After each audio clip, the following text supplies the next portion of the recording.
What's up, tribe? What's up? What's up? What's up? How you guys doing? Happy Monday to everyone. Happy Monday. How you guys doing? What's up? Oh, let me get in here. Let me get in here. Let's share this out and let's get this party started. Um, y'all, I have not looked at anything this weekend, so I have to get caught up on all my shows. We are gonna have a conversation. Um, we are going to have a conversation about Big Brother, though. We're going to do that. We're not doing it this on this stream because I don't that a child. I'll take up child, but we are going to have a conversation about Big Brother after I watch last night's episode and get caught up one day this week. But baby, they are acting a fool over to the Big Brother, and I don't understand. You know, I'm gonna say this. Maybe it's just time that certain things just have run their course.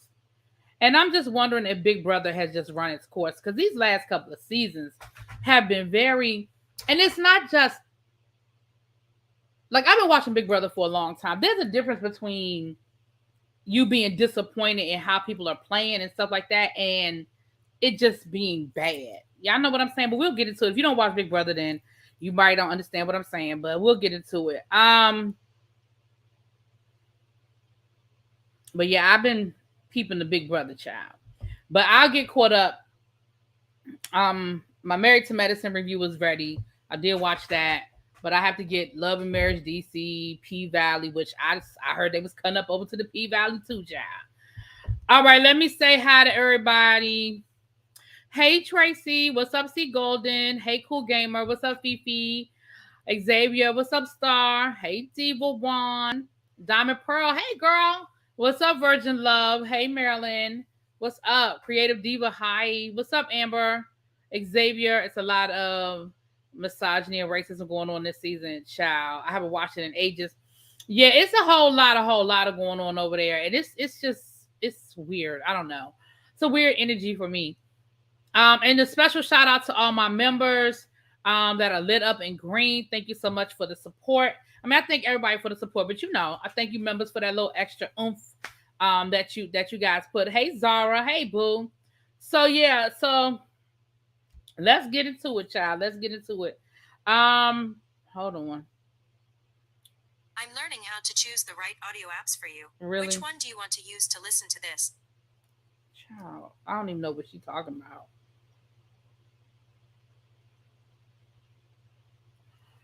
Hey, Citizen Jane, you caught? Yeah, you caught me. We here. We are here. So let's get into it. Got a couple of things we want to get into today. First of all, I don't even know where I want to start, honey. We got so much going on here. Let's start with Wendy Williams. Let's just start with Wendy Williams. Her brother Tommy, I think I called him Kevin earlier. I know Kelvin is her husband, but I whatever. But her brother Tommy, what's up, Ebbs? Hey, L Love. Hey, Nap Queen. What's up, Kervixen?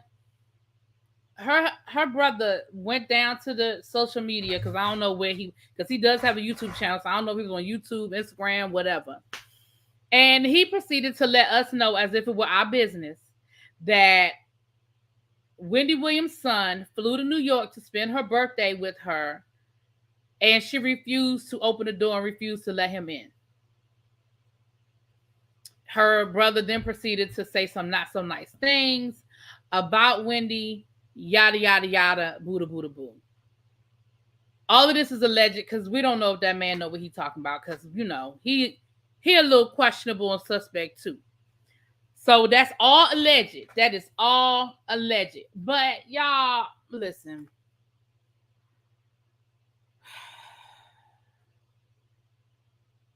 I've really been trying to hold out. I know y'all been trying to tell me for a while that Wendy ain't been right. Y'all seen her in these interviews. Y'all been questioning some stuff. I'm gonna say this. There are two ways that we can look at this. Let's first of all, assuming the story is true, which we have no idea to know. We have no way of knowing whether the story is true or not. But assuming that is true, why would there possibly be a reason why Wendy Williams wouldn't want to spend her birthday with her son? Because she has always said that her son is the apple of her eye, that, he's da da da da, yada yada yada, love of her life, her only child, her miracle son, all of that. So what could possibly have happened that she wouldn't want to spend her birthday with him? And that's why I keep saying, assuming that it's true, because again, this is the brother saying it. That don't make it true. Just because the brother said it don't mean it happened, okay? So this is assuming that it's true. There are two ways we can look at this. Option number one, Wendy's lost it. Something's wrong with her. She's off. Maybe she thinks her, she's thinking that, maybe something ain't right, whatever, right? That's option number one. That there's really, Wendy is gone. She's really lost it. Option number one. Option number two could be, walk with me down the road, y'all. Walk with me down this road for a second. Just come on with me for a second. Option number two could be that the son is in cahoots with the people that Wendy feel like is out to get her. The son does live in Miami, down where the daddy is. And maybe she feels like the son has turned on her. Hey, Ann McCombs, how you doing, boo? Maybe she feels like her son has turned on her. Maybe it's more to this story, y'all. It might not be as black and white as, oh, that's terrible, she wouldn't let her son in. Maybe her son done turned on her.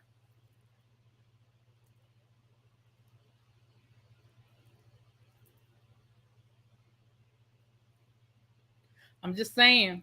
Hey, guys. What's up, Lauren Bishop? Hey, boo. If it's true, then I can only imagine she won't let him in because she's back on drugs and doesn't want him seeing her high. I don't know. Now, that could be it, too. Maybe she was high or drunk. Now, that could be it. What's up? Don't trip. I said it. How's the strike going? What's going on with the strike? Option number two is exactly what I was thinking when you made the quick drop, child. Maybe the son was the one who was making questionable purchases. See? Because remember when Simone came on here, when Girl Is That Legal, Simone, attorney at law, remember when she came on here a few weeks ago and she had gotten a little bit more, remember, for those who've been rocking with my channel, y'all know we've been on this for a minute, and I was over on Simone's channel a few months ago when that first dropped about when Wells Fargo first seized her accounts. We had a whole conversation and it was a lot of speculation. Well, since then, she has gotten more information. She's an attorney. She has access. She got people. She know people. And what was explained to me then, and this was coming from her, and she said it publicly, so I'm not giving y'all no, don't tell nobody. She said it right here on my YouTube channel publicly during the live. She said that part of the reason why they put an alarm, a note on her accounts down to the Wells Fargo is because Kelvin was trying to get money out of her accounts. And they knew that he was no longer supposed to have access to her money. And so the person who had been their personal banker all these years took it up their chain of command. And the powers that be at Wells Fargo said, something ain't right. Something don't smell good in the sauce. We're going to put a hold on this until we can get it all figured out. Now, that is an oversimplified thing. Y'all know it was a little deeper than that. You know, it was a little more going on in that. But that was the basic. That's what started the alarm. That's what set off the radar down to the Wells Fargo, is that her husband, ex-husband, was trying to get to the money. Remember, also around this time, the ex-husband was suing the production company of Wendy Williams for some money. And a lot of people were saying, his money running out, his money looking funny. So let's not just automatically jump on that. It may, that's all I'm saying. There's two sides to it, y'all. We can look at it two ways. Folk act funny when they feel entitled to other people's wealth. They sure do, don't they? Her brother is not helping. If she was in a bad situation, he should help. First of all, and that's why I keep saying I don't understand. Like, I mean, granted, we're gonna talk about it because you don't put it out there. But the reality is, we didn't need to know this. Like, there was no reason for him to come down here and tell us this, even if it did happen. Why do we need to know? And if it didn't happen, you just making up shit for attention. But if it did happen, we don't need to know that. That's their private, personal business. If the son ain't came out here talking about what's going on with his mama, he don't need to tell us their business. It seems like a conspiracy, a coup weaponizing Wendy's drug abuse to cause public distrust so that she isn't trusted with her own money. It's giving Wanna de Loca tease. Well, it was only one day, but we made the New York Washington Post, labor union, and left vote. Those signs were everything. Series of unfortunate salaries, weird or wild things are underpaid. That's hilarious that y'all use titles of books. Well, it's over and y'all got what y'all wanted. I'm glad to hear that. It was beautiful. HCP union. I felt like Norma Ray from online. I know that's right. Well, I'm glad that it worked out. I'm glad that it worked out for you. Real talk. Real talk. For some reason, not to let that baby in the house. Something is in the midst, or their kids are psychopaths, or they're giving Sam Jackson Jungle Fever vibes. Mama, all you got is $20 damn. Child, listen. The way she talked about her son and how much she loved her son and how he was the apple of her eye. And remember a few months ago, he was the one that she was with when she finally came back to the public. She was with her son. And remember that, like, something has happened. Either A, she really is losing it and she really is having some sort of mental breakdown. Or B, she might have a legit reason for not wanting her son in that house. I don't know, y'all. I don't know. He messy like her. That's true. Before Wendy was sick, she don't rock with her brother. Yeah, she didn't. She didn't. Y'all didn't get crap. Oh no.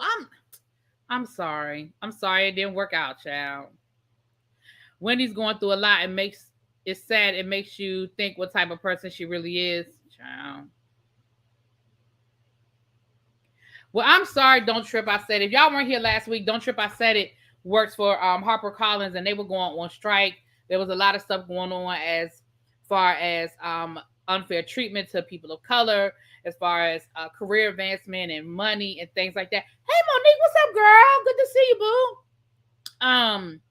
So I'm sorry to see that it didn't. I'm sorry to see that didn't work out. I'm sorry to see that didn't work out. We're gonna keep y'all positive, keep y'all in prayer, and try to keep it positive though. Definitely, you know, I'm very, very, very pro-union, so definitely support that. So let me know when I can start buying HarperCollins books again. If you don't want me to buy none, I won't buy none. And that's real talk. Real talk. Real talk.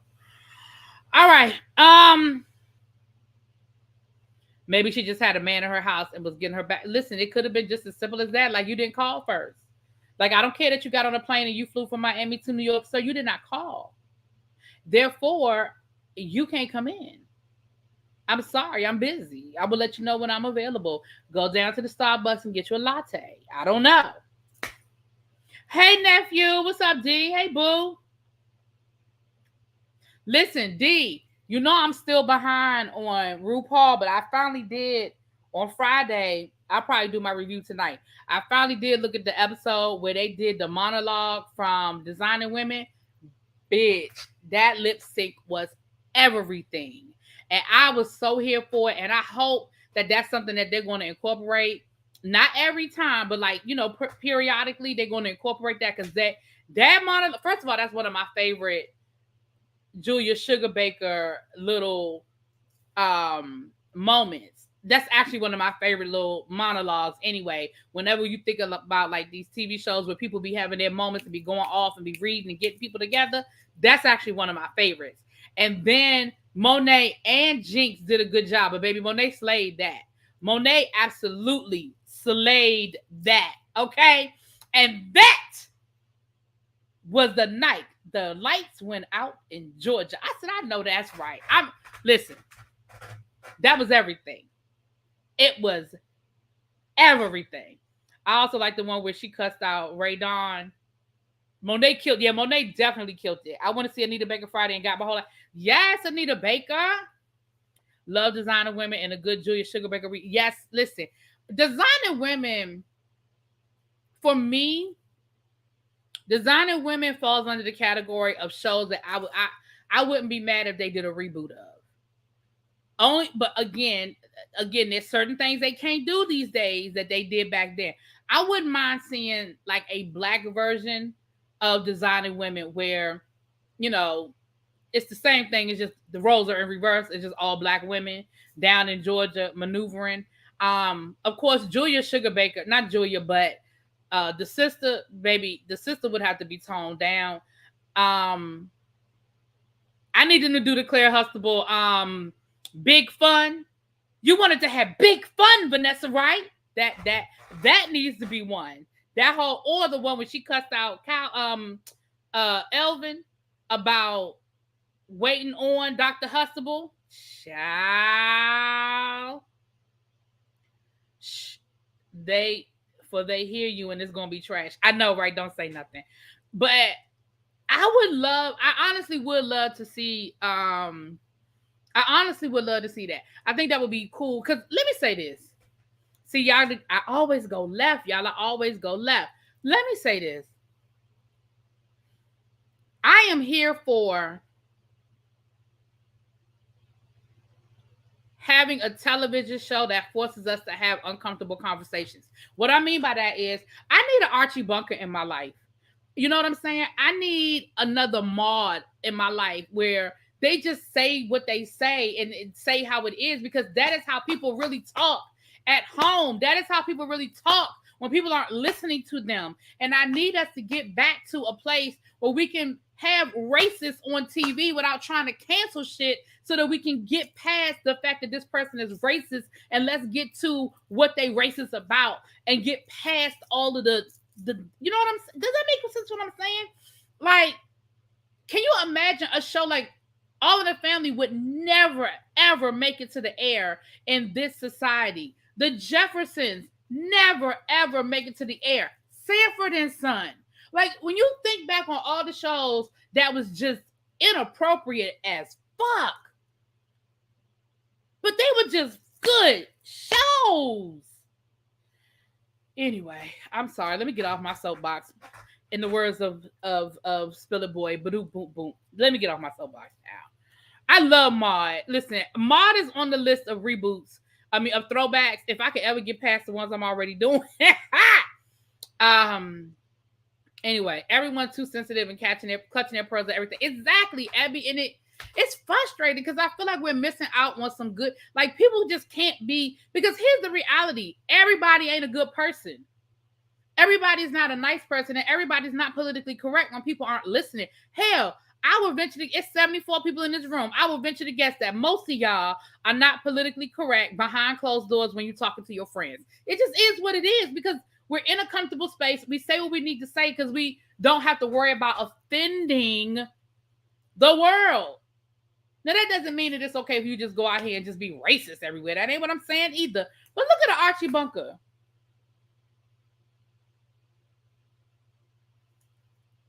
Anyway, let me get back. What's up, Lemon Kush? Did you see Nick Cannon? I'm not doing, you know what? Let me say this. This is a Nick Cannon free zone. I am no longer entertaining Nick Cannon and his churn. I'm in his tribe. I'm just not. I'm sorry. Why you keep going off? I'm not. I'm sorry. Hey, Mo Media. Hey, boo. I'm sorry. I can't. I did see where I want my daddy's records back. Right. Like Sanford and Son. Fred Sanford was the most non-politically correct black man. Remember how he used to talk about the white cop? And then when he had the Latino guy living next door, the shit he used to say about him? I mean, damn. And we all laughed at the jokes. We all laughed at him. If you grew up looking at Sanford and Son, we all laughed at him. And I'm not saying to glorify it. I'm saying to use it as a tool to say, listen, Y'all know what I'm saying? Anyway, Designing Women, Xavier, it was a sitcom that came on in the 80s. It was about two sisters, Julia Sugarbaker and her sister. Julia Sugarbaker had a home design firm. It was in Georgia in the 1980s. Her sister was like a beauty queen, like, you know, married rich men, lived a pampered life. She employed an ex-con, Meshack Taylor, who was the only black person I probably ever on the show. But it was a good show. Her secretary, one of her other people that worked there was a single mom played by Annie Potts. Benson, oh my gosh, Soap, exact child. Soap, listen, let me tell y'all now.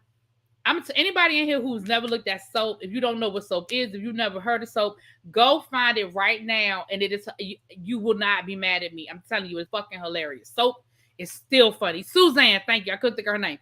Soap is still hilarious. I don't care what nobody says. It's got a young Billy Crystal on there, and it is still hilarious. All right, let me see what y'all saying, and then we're gonna change the subject, child. Nick is still on the sick and he on the list, but I just can't entertain him. He on the list, Wendy on the list, but I just can't entertain him no more. He said something in the interview today talking about some 90% of women need to learn hygiene or have bad hygiene or don't know how to they don't know how to properly clean their, how to properly hygiene. Listen, let me say this. I don't know where he gets 90% from. Maybe 90% of the women you've had sex with, which clearly is a large portion of the population. But who are you to tell women? Because listen, men be pretty right too. So how about you go have a lesson on teaching men how to wash their balls, okay? Before you come over here trying to tell women what they need to do with their hygiene. Moving on. I can't with him. I just can't. Yes, to more George Jefferson, Fred Sanford in my life. I'm used to their tone since 35% of my family act like that. Okay. I grew up watching Shirley Temple with my grandparents. Didn't understand the movie was full of racist issues, but it helped me understand when I was taught it or learned from my elders in the South. Yeah, and again, a lot of stuff when we look back on it, absolutely, in that moment, in those times, And I'm not saying everything is y'all know what y'all know. I don't have to keep y'all my people. Y'all understand what I'm saying. Yeah, Nick is on the sick and shut in list, child. Him and Wendy is just permanently there. Who else is Abby, who else is permanently on the sick and shut in list? Because I know the two of them are. You couldn't watch it. You couldn't watch what? The Sanford and Son. What couldn't you watch? Are people open for all prejudice to be on major platforms or just some? I just think that we all need to learn how to learn.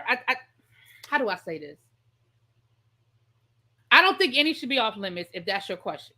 I think it should be free fall. You know what I mean? Like, I'm not saying it should be any one race, religion, creed, color. I think it should be all across the board. I think it can now. I don't think we need to use the racial slurs. Like, I wouldn't want an Archie Bunker character say a nigga. Now that I wouldn't want, but I wouldn't want a George Jefferson character saying honky. You know what I'm saying? Or cracker. So that I kind of draw the line. But I mean the sentiments, the racist prejudices. That's what I'm talking about. Like, we don't need to use the because I definitely wouldn't. Like for example, the Archie Bunker character. Calling somebody a little fruity when he's talking about somebody who's LGBTQ. That I wouldn't be mad about. No, he don't need to be using, the F word. No, I ain't talking about that. You know what I'm saying? But like, I think it would be funny if you had a character that was still calling black people colored and he didn't understand that we ain't colored no more. Like that type of stuff. You know what I'm saying? But no, I don't, or even like, I don't want, Jewish people to refer to as the K word. But if you're talking about the stereotypes, because again, I think when you talk about things and it creates a discussion, it creates a platform. And again, I'm talking about adult stuff,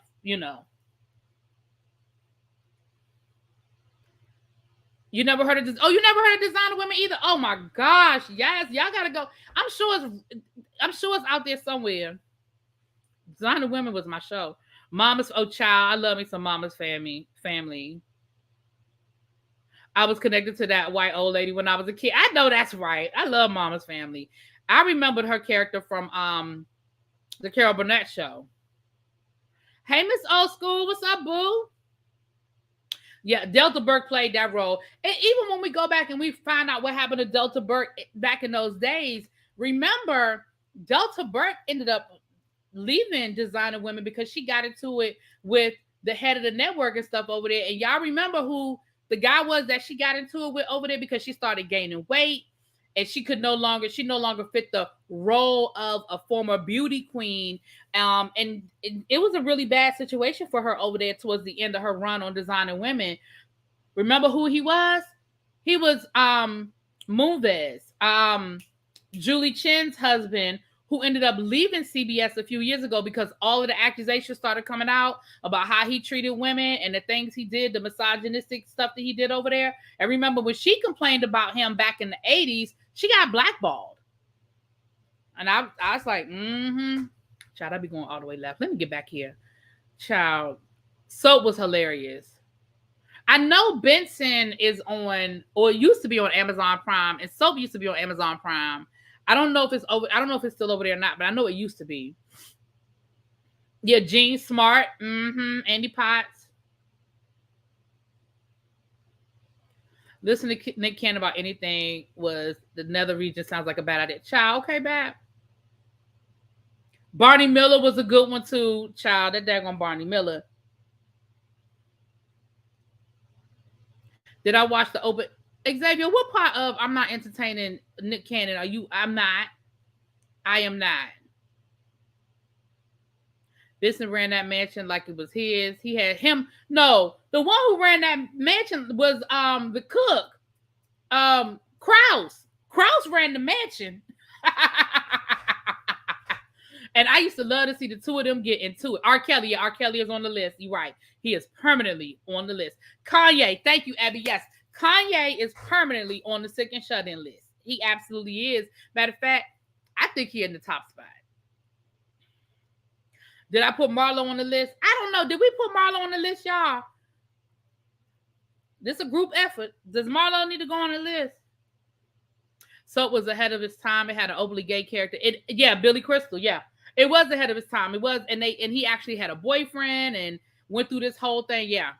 I think he got married to a woman because he was scared to tell his family. It definitely was ahead of its time. Y'all know now, Marilyn, you know I still like to watch Matlock. You know that's my shit. Matlock in the Heat of the Night. I'm mad that y'all put up on when I asked y'all about Throwback Thursday. Y'all talking about y'all want me to do a throwback of Heat of the Night. Now listen, Abby, don't get mad. The people said they want me to do Heat of the Night. Don't get mad, Abby, because the people said they want me to do Heat of the Night. Now, y'all want me to do Heat of the Night. Baby, I have to add it. It'll have to wait a couple of months, but I'll add it to the rotation. Listen, Abby, the people said they want to Heat of the Night now. There are good films about that time, like To Imitation of Life. I say just leave it a part of the past and teach. I agree. Like, I think some things, but that's how I feel about them taking stuff down and no longer showing certain movies or taking certain clips out of stuff. Leave it in. It is a time capsule. And again, I'm not talking about outright hurtful things, but like, for example, when they took the clip out of the Golden Girls episode where they're in blackface and it was a joke, they made a joke about them having on mud masks. They were not in blackface performing in blackface. They were in mud mask, beauty mud mask, and they made a joke about, I don't even remember the scenario now, but it was a joke about the blackface. And they took it out, and I'm like, y'all, come on. Like, it ain't like the Golden Girls was on stage performing in blackface. Like, that's not what it was. Like a 2-second joke in the episode that referred back to blackface. And it really was about it being inappropriate. It wasn't even like making fun of it. It was like, this ain't cute. Is Chloe on the list, y'all? Christian Walker, we can add him. The Baby. Oh, y'all making this list long as hell. What's up, Jonathan? I'm about to talk about, since Jonathan is here, let me go on and get into Nene now, child, because y'all know he done already trolled me in my comments about Nene. So let's go on and get into Nene. To be honest, the first season of Empire followed that sort of format with Cookie. Cookie would say any and everything, but unfortunately, they toned it down after the first. Cookie did say anything out her damn mouth. Y'all right about that. Cookie said any damn thing she wanted to. Damn. Okay, Abby. Listen. The list can't be that damn long. She said 90% of the House is Senate, any and all Trump support. But we can't add Kim Burrell. We can add Kim Burrell, crazy ass child. Did y'all see her um preaching to "You Won't Break My Soul"? Girl, bye. Just bye. The gag was his prejudice exposed his ignorance. He couldn't pronounce words to save his life. Who y'all talking about? Below. Who y'all talking about?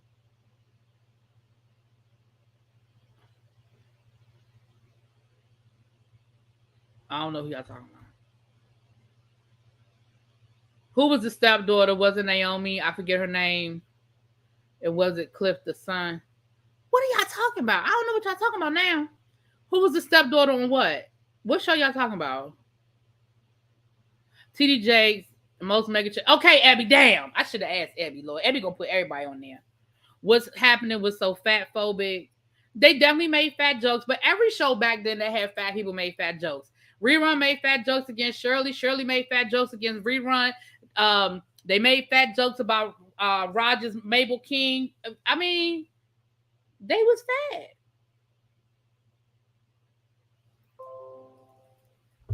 I don't know if they were phobic.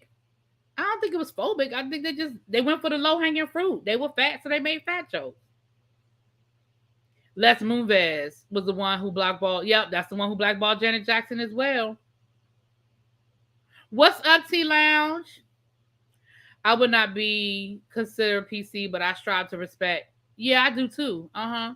Yolanda, I couldn't wait to remember her name driving to class. Okay, yeah. Abby, focus on driving, child. Oh my gosh, Yana. Listen, I loved that show. It was Annie Potts and it was my girl. Oh shoot. I can't think of her name right now, but I can see her face. She was a black woman. I can't think of her name, but I can see her face right now. And that show was so good. Any Day Now was so good. I tried to find Any Day Now a few years ago. I can't find it anywhere. It was so good. And when it got canceled, they were talking about trying to do like a movie, and I feel like a movie would have been great. If y'all don't know any soap is on Tubi, okay. If y'all don't know what Any Day Now is, Any Day Now was a show that came on Lifetime like in the 90s, and it was a show about Annie Potts and her best friend was a black woman. They grew up together in Birmingham, Alabama, and Annie stayed in Alabama. She married her childhood sweetheart. They had their family. And the black woman went off to college, became an attorney. And I forget why she moved back now. I don't remember why she moved back. But she moved back to Birmingham and they stopped being friends. They had a really bad fight, and when she left for college and when she moved back, it was about them building their friendship back up. And the show would flash back to things that happened to them in their youth living in Birmingham, Alabama in the 1960s. And they explored segregation. They explored participating in the civil rights movement. They explored the bombing of the 16th Street Baptist Church. They explored like a lot of the major issues of the 1960s. And I remember why they fell out, but I'm not gonna tell y'all the whole story in case y'all find the show. I don't want to tell y'all everything. But it was so good because they would flash back. So it would be like current day, what they had going on in current day, and then they would flash back to when they were kids and like how they met, how they became friends, and the different things they went through with her being white and her being black and all that. It was so good. It was a good show. Hey, what's up, Aaron? How you doing? I can't find it, Yana. I wish I could find it. Anyway, let me child. You just went to Pluto TV and seasons 3 and 4 on there of what? Yeah, Meshach Taylor passed away. Is it a throwback if you still watch it? I mean, don't do me. You know what? I never watched Walker, Texas Ranger. Yeah, they still married. Delta Burke and her husband. Remember, her husband was he had a TV show on CBS 2. It was called Major Dad or something like that, where he was like retired from the military and he was like raising his kids, some shit. I don't know. Okay, let me scroll up, y'all.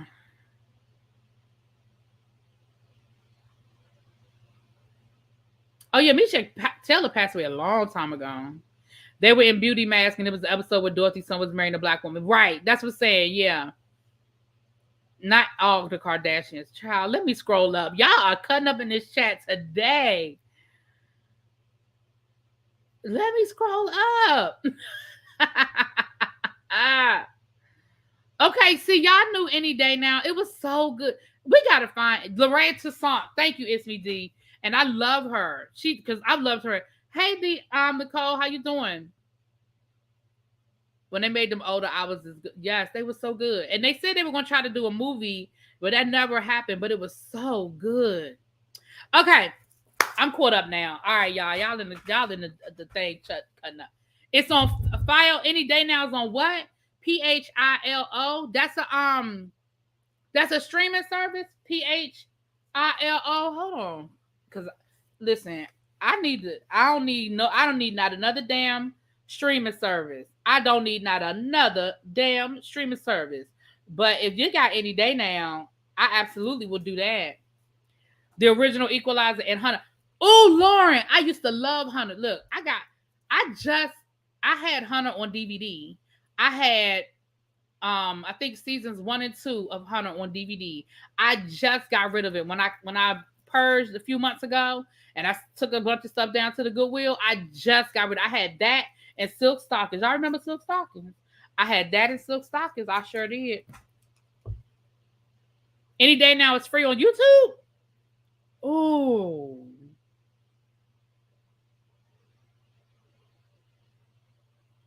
I ain't know. The whole series is on YouTube, Xavier. All of the episodes. Oh. I love that show. That was my show. Anyway. All right, y'all. Let's get back. All right. So, yeah, Silk Stockings was my shit. Anyway. So, Nene writing a book, y'all. Yup. Silk Stockings came on USA. Yup. I'm looking at the playlist and it has seasons 1 through 4. I think there was about 4 seasons. That's about right. Okay, thank you, Xavier. I'm gonna have to go check that out. Y'all, I might have to do some reviews of Any Day Now because I love that damn show. Ooh. Okay, moving on. Nene said she writing a book. Nene said that what was going on behind the scenes needs to be exposed. That people were behind the scenes helping the mess happen and protecting people and all kinds of stuff. And she's gonna write a book and tell it all. Let me say this about Nene writing a book. First of all, I'm kind of surprised that she's just getting around to writing a book because usually a lot of these housewives, they write books. I mean, she won't be the first housewife to write a book, child. And she won't be the first housewife to trash Bravo. Okay. But here's my piece on, you said I subscribe to PBS documentaries. It's supposed to be free, but I love documentaries, so I bit the bullet. Oh, right. PBS supposed to be non-profit. Child, everybody getting in on it. But here's my thing. Nene, you really need to wait until your lawsuit is over. Write your book, boo. I want to hear what you got to say. Put it all out there. Tell it all. But I really feel like you need to wait until this lawsuit has been resolved. That's just my opinion. That's just my opinion. I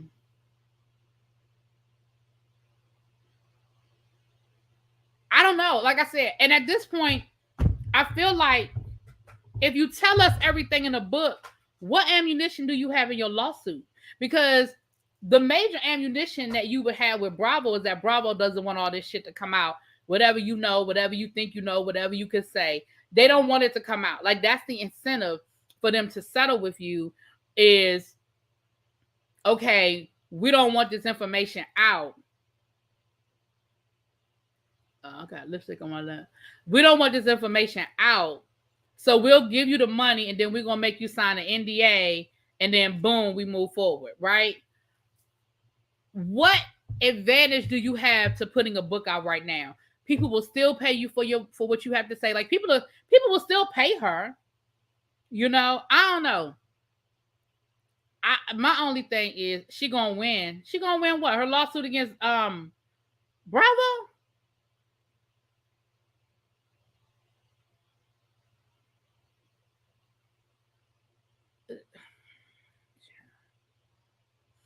I guess it depends on your definition of win.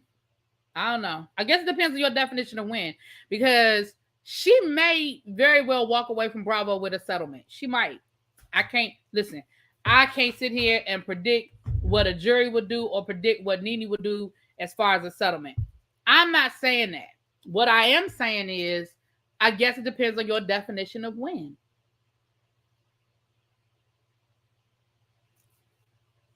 I only watch PBS for the kids' cartoons and nature documentaries because those were good. I think it's a tease. That's what I think it is, Fifi. I don't think it's real. I think she's throwing that out there to threaten Bravo to get Bravo to maybe nudge Bravo. That's what I think.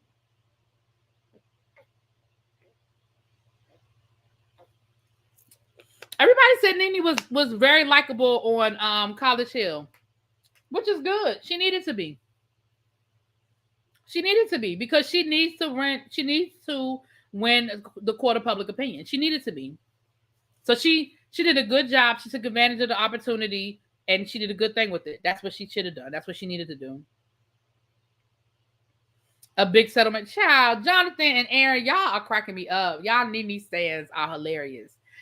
Listen, I wish her the best. I wish her the best. That's all I got to say. Y'all know how I feel about the whole Nene situation. I ain't about to sit here and keep going over and over again the same thing I already said to y'all. But all I'm gonna say is, and you said Nene will never sign an NDA. Nene will sign an NDA if she settles with Bravo, she will. Now if she takes it all the way to trial and takes her chances at trial, that's different. But if she settles, oh, she absolutely will sign an NDA. I promise you that their judges, their lawyers will make sure that's part of the settlement. If Nene takes a settlement, oh, she absolutely will sign an NDA. That I would be very shocked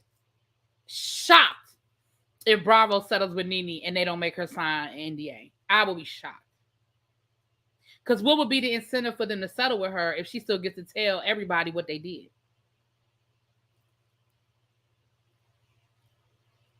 If Monique and Lee Daniels made up, you think Nene and Andy will? Mm-mm. Mm-mm. I really think. I never say never because business is business, and if Nene's good for business, they'll find a way back to each other. So let me be honest when I tell you that. I never say never when it comes to business and when it comes to money. I never say never. So I can't say never, but I will say I think a lot of things would have to happen for that to happen. I met Nene in person. She's dope. I met Nene before too, and she was funny. We laughed. She thought I was funny. I met her. She cool. She good people. I've met Nene twice. Do you believe she will do a settlement? Do I think she'll do a settlement? I don't know. I think it depends on what. So here's the thing, here's the thing. Right now, Bravo is trying to get jurisdiction of her lawsuit in New York.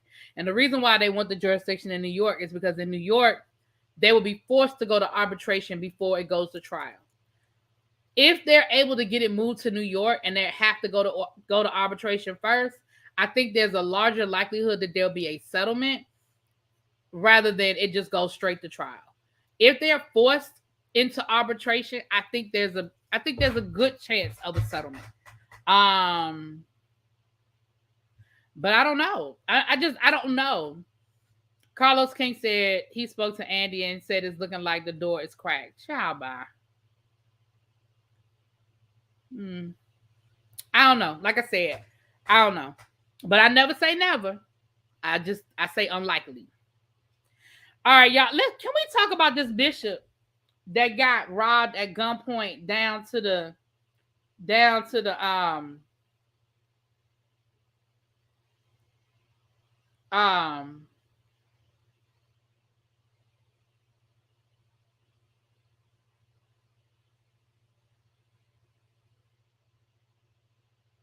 I'm sorry.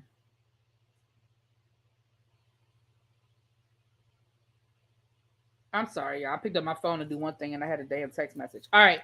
Um, I saw the footage of this pastor getting robbed at gunpoint on live stream down to his church. Now he said that he feel like the media, because he was on the media because he helped catch a crook, and the media started calling him the bling bling pastor, that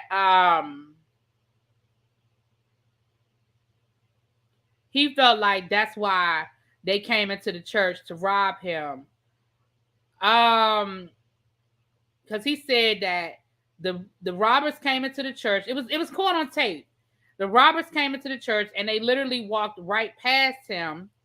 I mean, past everybody else. They went straight to him and straight to his wife, and they took off all of his jewelry and all of his wife's jewelry. They took, like, I think they took, I don't know what else they took. They said they had guns to his deacons' heads, and they had a church full of women and children, and that he was just he was really upset by the whole thing. And he told them that he already forgives them and for them to just turn themselves in. So I'm gonna say a couple of things. First of all, did y'all see the footage of this robbery? Did y'all see that footage? That's number one. If y'all don't know what I'm talking about and y'all did not see the footage, I'm gonna see if I can try to find it. I ain't gonna show y'all the whole thing, but I'm gonna see if I can find just a little bit of the footage, because he was up there preaching just as nice, and the robbers came into the church while he was literally up there preaching to his people. Now here's my problem. When you look at the footage, were y'all paying attention to the dude in the back of the shot? There was a dude sitting in the back of the shot, right? Y'all, the dude didn't move. The dude didn't flinch. The dude didn't blink. The dude didn't even show no shock. He wasn't even like, oh my God. None of that. None of that. He literally sat there with his legs crossed and his hands in his lap the whole time like this. There was no reaction from him. Second of all, I don't give a damn how much bling bling you got on your neck, your rings, your arms, your wrists. They didn't ask nobody else to empty out their purses.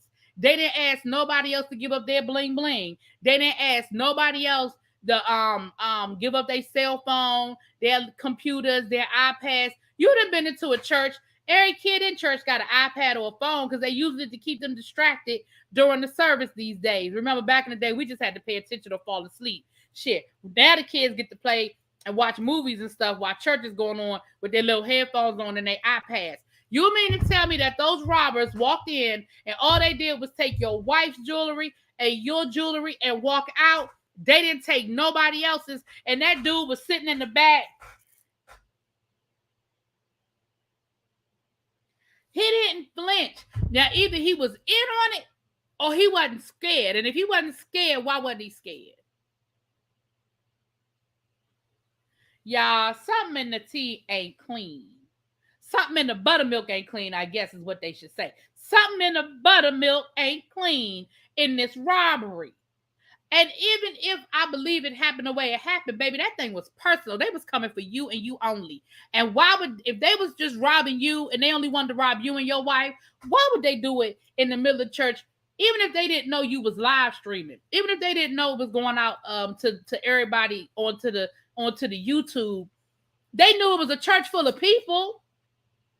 All they needed was one person to play Rambo. All they needed was one person to pull out their gun. All they needed was one person to think that they was going to save the pastor, and it could have been a whole nother situation. If they only wanted to rob you and your wife, why they didn't wait till after service and catch y'all walking to your Rolls Royce?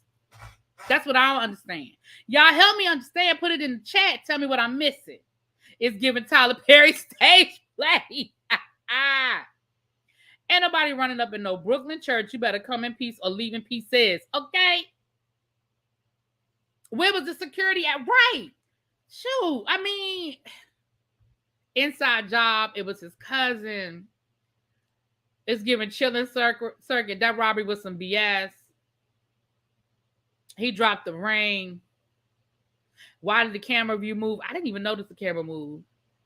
He did. Right, B-Lo. You saw that, the video clip. He did not move. Because I watched that video 2 or 3 times. I said, and I was trying to look in his face, the guy in the back, to see when the dudes even came into the church. Because I was there's a reaction. There's something. If you're sitting there and you see people coming to the church and they're, especially in this day and age, I mean, I hate to go there, but especially in our current environment where people are just shooting up stuff at will, you see dudes, masked dudes. It is listen, we're in the middle of a heat wave on the East Coast. They are masked intruders on a Sunday morning with guns in their hand, and dude did not flinch. When I tell you he didn't move, he didn't. He was like this the whole time.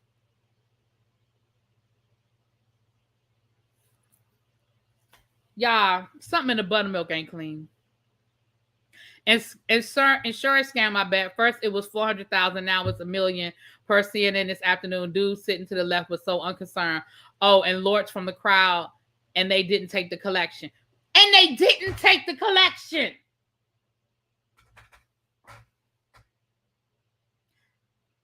And they didn't. Did they even take his laptop that he had sitting on the pulpit? I don't think they even took that. Who don't take a laptop?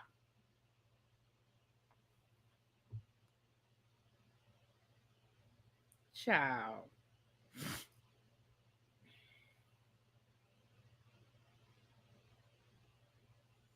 Exactly, Callie. There's a difference between being nice to your fans and being nice to the people you work with. Exactly.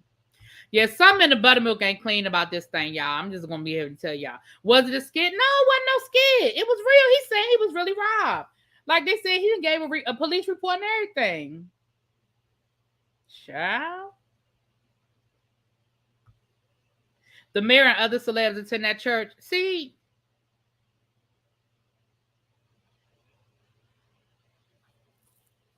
I believe it could be an inside job, but the guy in the back was playing, if I don't move, they won't see me. Right. Like, if I don't move, they won't see me. Child. Well, now these laptops got tracking devices, so I wouldn't take it either. Take it to the pawn shop and keep it moving. I'm just saying. Listen. I ain't saying he lying. I'm just saying it don't sound right. You know, y'all know what I say. Judge Judy always say if it don't make sense, it ain't true. So that's all I'm saying. It don't make no sense to me. I got more questions than answers. I got some questions. Why you have on millions of dollars worth of jewelry and how they know to attack him? Well, that's what he said. He said he had been on the news because he helped the police arrest somebody a few months ago or something happened.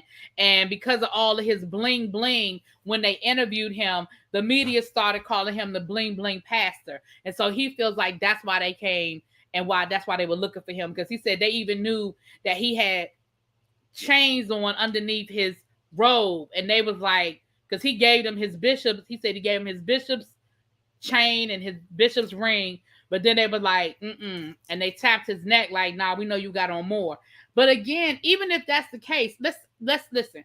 Even if that's the case that they knew you were the bling bling pastor, it still don't make sense why they didn't rob nobody else in that. I mean, don't get me, I'm glad they didn't. I'm glad it wasn't worse. Let me be clear. I'm not complaining. But it doesn't make sense to me that you got a church full of people that I'm sure have money in their purses, money in their wallets, credit cards, cell phones, all kinds of stuff. And the only 2 people that got robbed was you and your wife. That's it. Just you and the first lady. They didn't want nobody else. They didn't want nothing else. Ain't nobody in there have a Louis Vuitton bag. Ain't nobody in there having no Gucci, no Louboutin, like nothing. Just the 2 of y'all.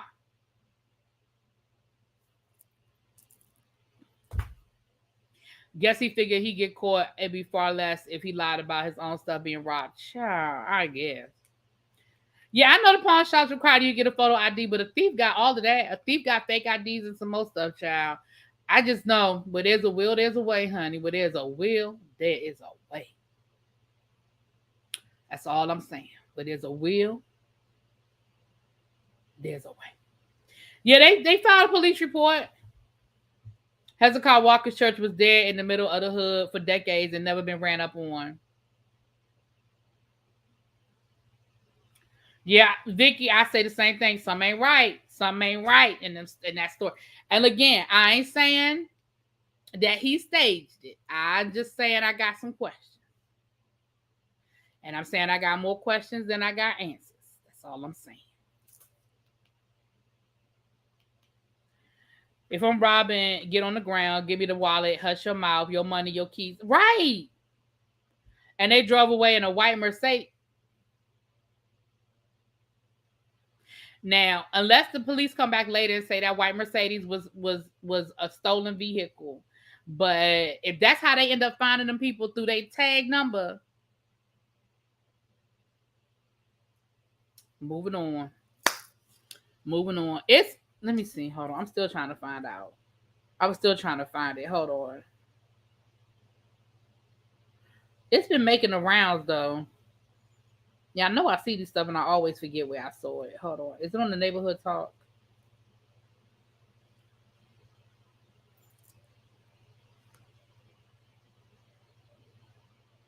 All this damn bad boys. If they would stop posting every fight down to the bad boys, I could find it. That's all I keep saying is the bad boys this and the bad boys that,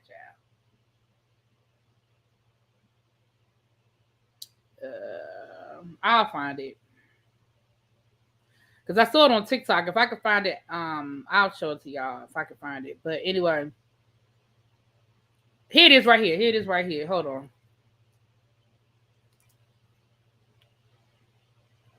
All right, hold on. What you about to go through. Yo. All right. See that dude right there? Him? See him right there? All right there? See how he don't move the whole time? He don't flinch. He don't get down on the ground. Do y'all see how he is just sitting there looking like,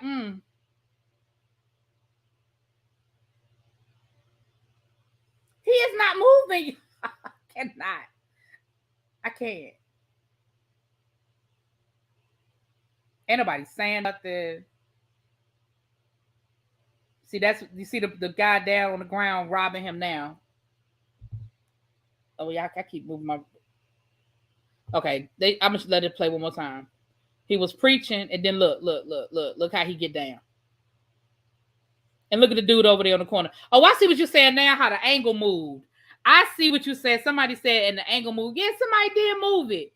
So who was in the control room moving the angle? And why did they move the angle away from getting a good view of the people robbing the pastor, and they put it over on the other dude? See, the person in the control room was in on it. The person in the control room was in on it. Because why he moved the camera away from the robbery? Why he ain't make sure they got a good tape of the robbery to get to the police? The cameraman was in on it. The dude up in the control room was in on it. And then the dude in the back, either he was in on it. He was in on it too, child. Yep, he followed the assignment. Those are his cousins. The background was centered when he was preaching. Then the fake. Exactly, the camera moved. See, I didn't even pay attention to that. That was executed poorly. Child. I give it about 2 weeks. I give it a week to 2 weeks. It'll come out that it was all a hoax. I give it about a week to 2 weeks, child. Because if we did this right here, the police, y'all know them police are sitting there side-eyeing this, okay? I give it a week to 2 weeks, honey. I give it a week to 2 weeks, child. Defund the police really being the tribal hand of the case. Okay. Okay. All right, y'all. Xhibit. If y'all don't know who Xhibit is a rapper. He's been an actor. He's in a process of going through a really nasty divorce. Him and his wife. Now his wife is accusing him of hiding assets. That's Xhibit in case. He was on Empire for a while. He used to host Pimp My Ride. If y'all don't know him, that's Xhibit. Now let me tell y'all what they saying. West Coast legend Xhibit's brother revealed he's stashing millions in cash and lying in divorce court to avoid paying his ex. Why your brother snitch on you? Claims his estranged wife. Oh, the wife is claiming that, child. The Pimp My Ride star earnings are being examined amid his divorce after the rapper claimed to be broke. He said he too broke to pay her alimony, child. Joyner claims in court documents that Exhibit 47 lied about being destitute when he had a lot of cash from his marijuana business. The outlet reports that Joyner says that Exhibit's brother admitted that Exhibit takes home over $1 million per month from Brass Knuckles, a cannabis venture he shares with Dr. Dre, and hides the cash in bank seized vaults dispersed in multiple locations.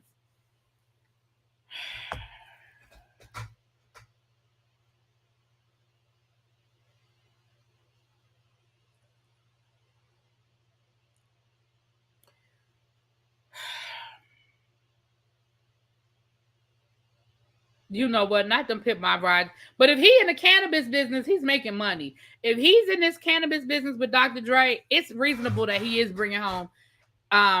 It is reasonable that he's bringing home about $1 million a week a month in cash. And remember, a lot of the weed businesses, it is a cash only business.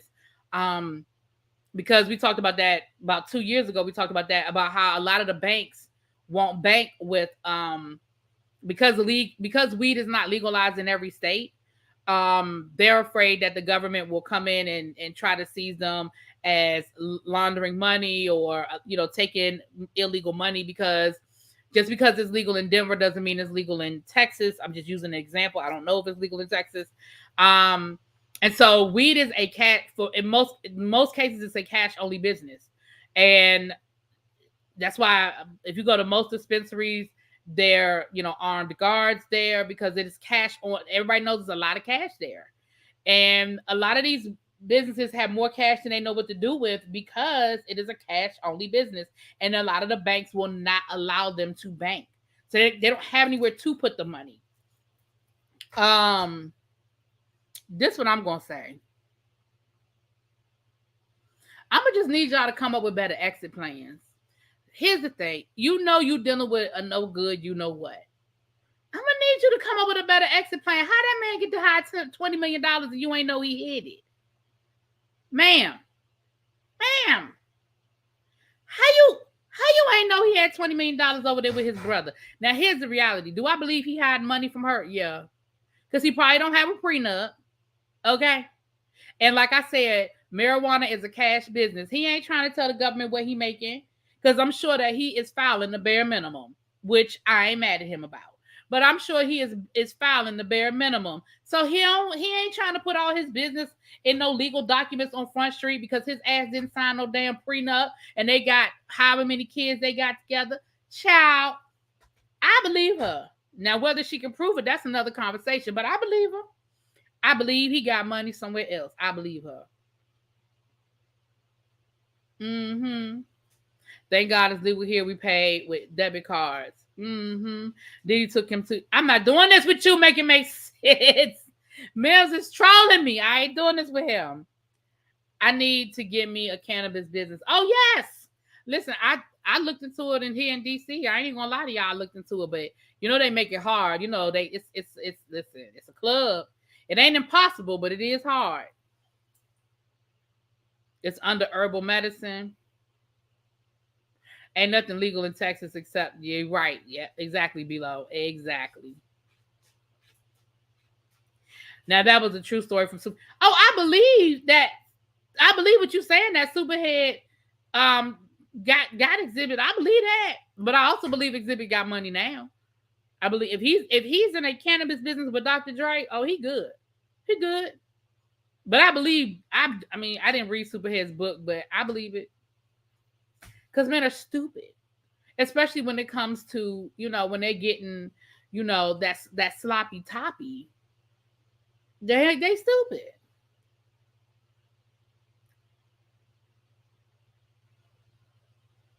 Oh, the part about Diddy and the game. Oh, well, no comment about Diddy and what he doing, what he don't do, child.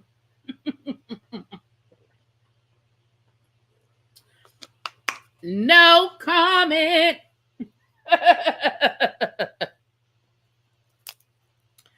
All right, y'all. We got a shit we did not ask for. Let's get into it, and then we got a couple of more stories before we get out of here. We got a shit we did not ask for. It is 95 people in the chat. If you are not familiar with that, Shit We Did Not Ask For is a segment we do here where I give you something. Usually it's food or a TV show or something to that effect. And y'all tell me whether it's something you asked for or not. Okay. A 1 if you asked for it, a 2 if you didn't, and a 3 if it's a hell nah. If you are a member, you have emojis. So y'all go ahead and make sure y'all drop y'all emojis if you are a member. So let me show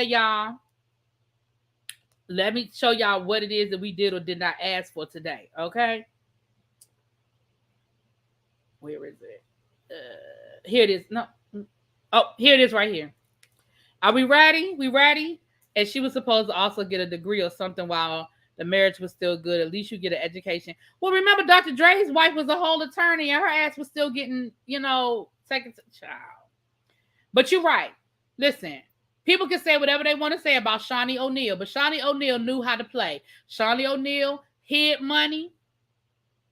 Okay, so not only did she walk away with whatever she got from the divorce, but she hid money, and Shaq knew she hid money, but he couldn't get it. And then she started a company a business capitalizing on her pain. She went out here and started a whole franchise based on women who basically get dumped by basketball players, get cheated on and mistreated. Child. Ludacris' daughter was going to be. I think she finished medical school. I don't think she did all her rotations and stuff like that, but I think she finished medical school. Yeah, but at the end of the day, if things don't work out with her and Ludacris, she can always do research, because I don't think she actually finished her medical rounds, but she did finish medical school. I'm almost certain that she finished medical school. Listen, if they ever do a surviving Diddy, baby. Xavier, there's a difference between if Diddy is or is not gay and him messing with little boy. That's two totally different things. Let's not put that out there, because I hate that. I hate that I hate that they put that on gay men. Like, don't do that. It's one thing to say that the man might be gay. It's something else to say that he might be doing other stuff. Plus, Shawnee received $5 million in annual spousal support up until she got remarried. That's what I'm saying. Like, people can say what they want to say about Shawnee O'Neal. Y'all ain't gotta like Shawnee O'Neal, but baby, Shawnee O'Neal done gave y'all the blueprint. Now y'all just need to go out here and follow it. She done gave y'all the blueprint. Now, Dwayne Wade's first wife tried to follow the blueprint, but she couldn't follow it right. She got caught. She didn't follow it correctly, and she got caught. Okay, she tried to follow it, but she didn't follow it correctly. She got caught.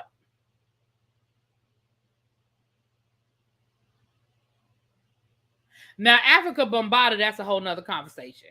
Africa Bombada was really out there doing, allegedly.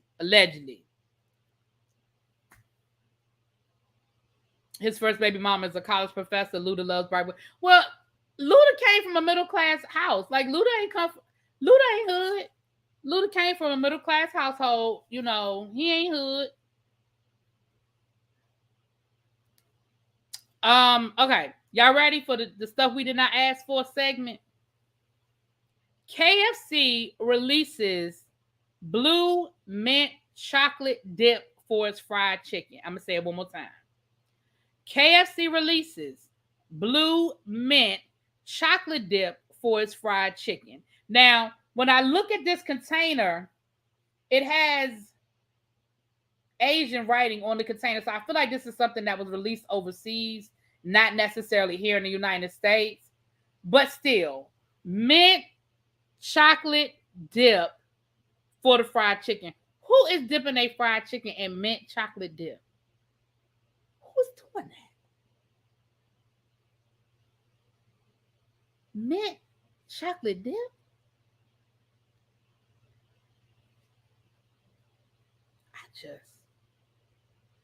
There's nothing about that I feel like I want to. There's nothing about that that's appealing to me.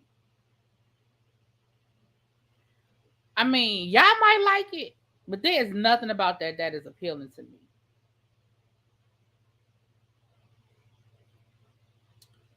Child. Okay. I see most of the threes in the chat. Okay. Most of the threes. Okay. It's like that damn pink sauce on TikTok. No, thank you, child. Y'all in that pink sauce. Jada Nerd did a whole video on it today. Y'all go over and check out Jada Nerd's video, child. All right, y'all. Now,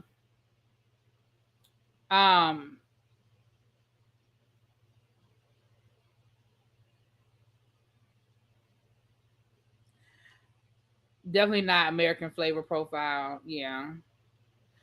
What nastiness is going on in these boardrooms, child? All right, so two more people pled guilty to criminal charges in the murder for hire plot to kill Sweetie Pie's restaurant owner's grandson. Y'all, look, Tim, you need to talk. Listen, you're gonna end up like Jen Shaw. Everybody around you taking plea deals, and at the end of the day, it ain't gonna be nothing left for you. You should have went and talked to them 2 years ago. Everybody around you is crumbling. Everybody around you is taking plea deals, and whether they telling the truth or they lying, they taking a plea deal and they gonna throw it at you because you're the only one that ain't took a deal. Whether they telling the truth or whether they lying. But that's third person, I think fourth, maybe even fourth person that has been a part of this conspiracy that has pled guilty. You bet, bruh, bruh, bruh. You better go on and call your lawyer and say we need to set something up because it's about to be a problem.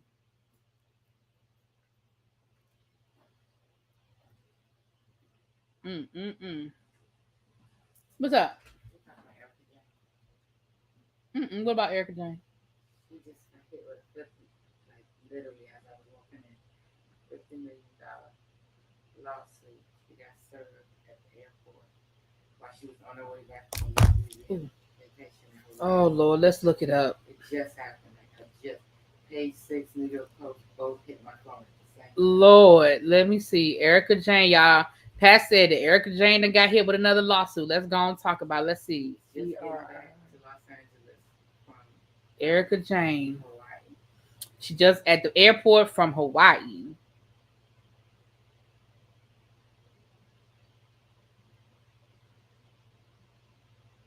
Up here it is right here. Up, let's talk about it. Hot off the press. Hot off the press. Thank you. That person's cute. Erika Jayne, this is from page 6, y'all. It just happened 6/27, okay? Erika Jayne.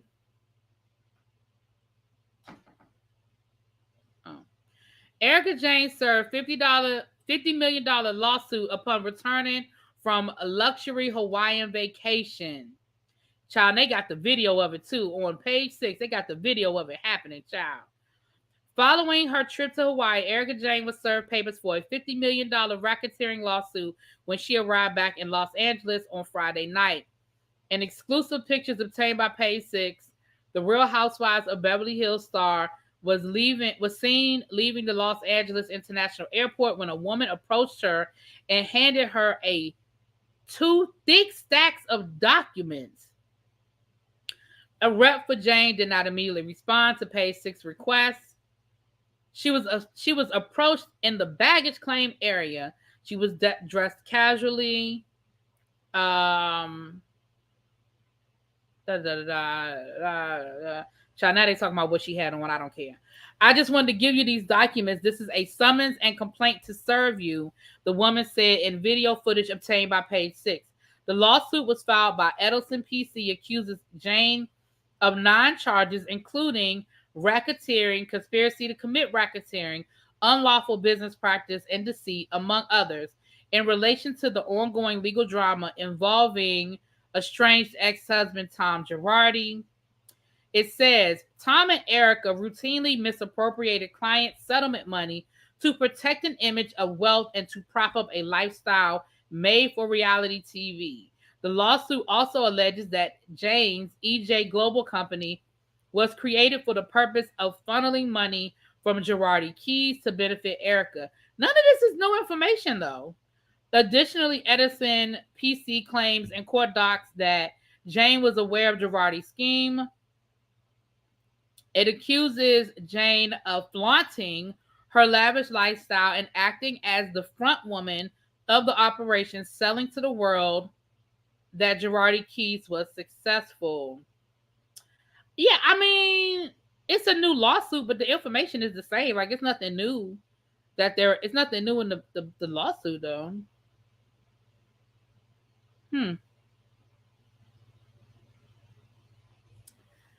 Ciao.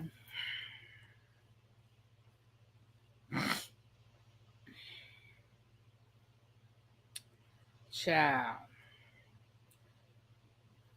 Child. Erika Jayne, child. What you gonna do?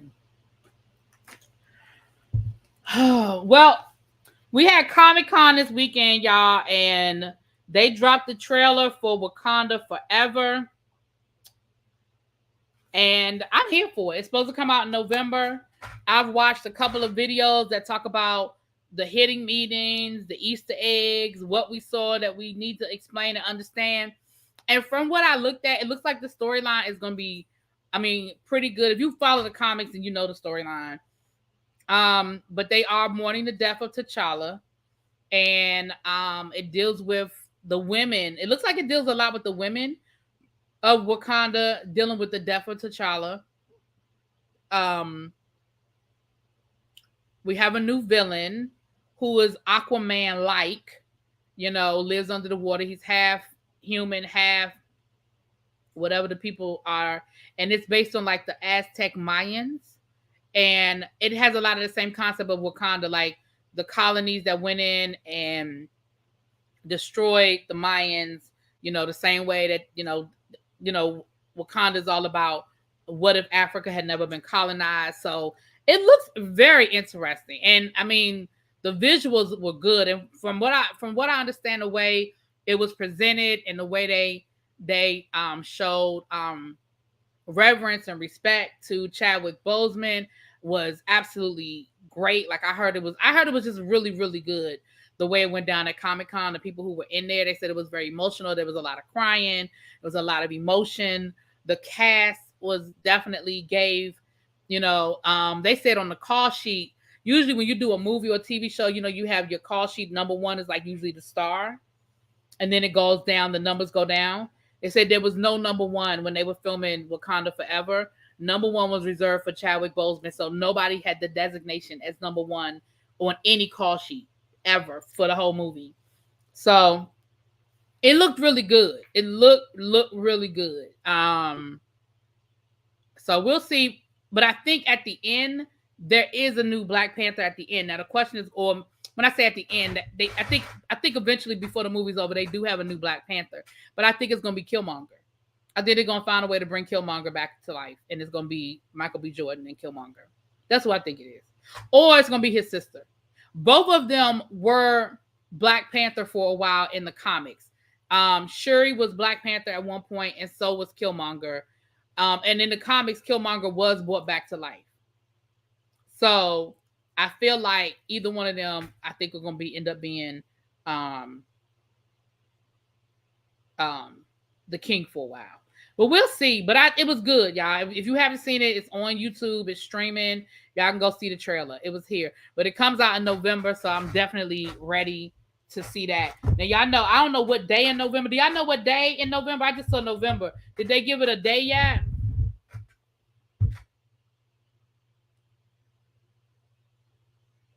Yeah, with Angela. Oh, yeah. Angela Bassett. Oh, yes. I like M'Baku. Yes. He's hilarious. And it looks like he's going to be his hilarious stuff. 11/11. It comes out 11/11. Okay. Heck, I wish it was coming out while me and Abby were in Vegas, because then we could go see it together in Vegas. Damn. Oh, man. Because we're not going to be in Vegas. We're going to be back by then. Let me see. No. Oh, yeah, we'll be back. That's the weekend after we come back. Damn. I wish we were going to see it together, but oh well. Oh, they haven't given a date yet. Okay, see, Golden said 11/11. All right. Okay. Last but not least, and I'm a drop the link for this one. I got about 30 minutes. I will drop the link for this one because I want to hear y'all's point of views on it. Y'all know I normally don't do I don't really like doing the colorism conversation, but I think this is an interesting conversation that they're comparing Zendaya to Keke Palmer, and they're talking about their careers. And, of course, they're saying that, Keke Palmer, their careers are very similar as far as the things that they've done in their career. And do you think that their career, that Zendaya being worth more money and getting more endorsements and things like that? Do you think that's a result of colorism? Now, Kiki Palmer has responded, and Kiki Palmer has said the following. And I'm just telling y'all what she said, y'all. I'm telling y'all what she said. Kiki Palmer said this. So let me read you what the things were saying at first. Somebody said, I'd like someone to do a deep dive on the similarities and differences between Kiki Palmer and Zendaya's careers. This may be one of the clearest examples of how colorism plays out in Hollywood. They were both child stars, but their mainstream popularity is very different. Kiki's net worth is 7 million and Zendaya's is 20 million. Kiki has been a mainstream success since her career began and has put in substantially more work. She should be one of the highest paid entertainers in the game. So yes, it's colorism. Zendaya has said that Kiki definitely opened up doors for her and knocked down barriers. And Zendaya has said that she knows that she's the accepted version of black women, right? Now, Kiki Palmer has responded, and this is what she said. A great example of colorism is to believe that I can be compared to anyone. I'm the youngest talk show host ever, the first black woman to star in her own show on Nickelodeon, and the youngest and first black Cinderella on Broadway. I am incomparable talent, baby. This is Kiki Palmer. And then she says, I have been a leading lady since I was 11 years old. I have over 100 credits and currently starring in an original screenplay that's the number one film at the box office. Nope. I have I've had a blessed career thus far. I couldn't ask for more, but God continues to surpass me. All right. Do you want to be on screen, Xavier, before I bring you up? Or do you... Okay, okay. Hey, Hello. Can you hear how me? you doing? Good. How are you? I'm good. So what you got to say, Xavier? What you got to say? Do you think that it's an example of colorism Hell or no. what? What do you think? No. And there's a key difference why. Kiki has always gone more black. And that's just the facts. She has always aired more onto the black Hollywood. She's black Hollywood's royalty. Zendaya is white Hollywood royalty. That's why there's such a big difference in their acclaim. And I feel like they both seek after different types of acclaim.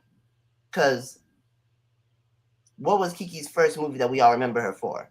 A Killer and the Bee, right? Exactly. And that was a black movie. That was an exceptionally black movie.